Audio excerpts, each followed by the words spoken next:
Hi, this is Bob Weir with another short segment of Weir Talking About It.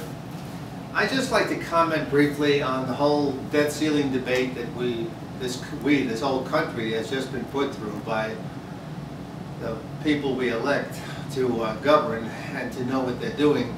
It's a shame that we had to go through this and go to the 11th hour and they tell us that they really have cut back on the spending in Washington, and they tell us we're not going to have any tax increases, but already the fights are beginning, and we're going to wind up finding out down the road just how many secret deals are in this legislation, in this debt ceiling deal. There's going to be hidden taxes, there are going to be things coming out that we didn't hear now, just as it was with Obamacare. When it was passed and most people didn't know what was in it, they were finding out almost daily the things that are in it that are going to cost people more of their earnings.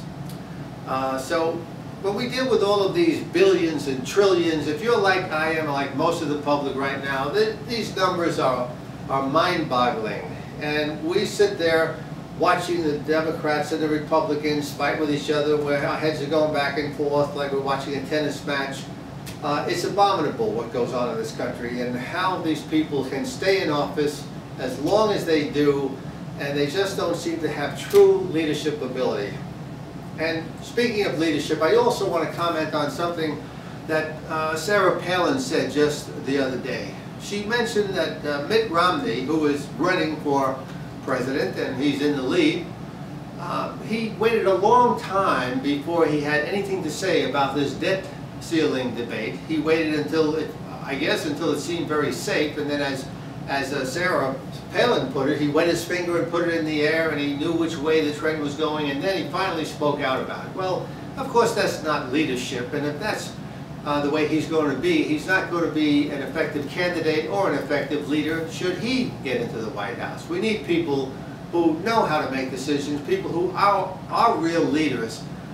Sarah Palin, for example, she isn't even an announced candidate, and she had a lot to say regularly on the debt ceiling debate. She wasn't afraid to say it. She wasn't looking at the political winds. She was looking at what she believed was best for this country, and she put herself out there as she has many times before, not thinking politically, but thinking patriotically, if you will, and thinking for the good of the country. That's what we need in the White House. That's what we need leading this country. We need someone with that kind of courage that will speak out when they know it's important to speak out, not just wait to see what everybody else is going to do and what everybody else is going to say, and then only speak when it's safe.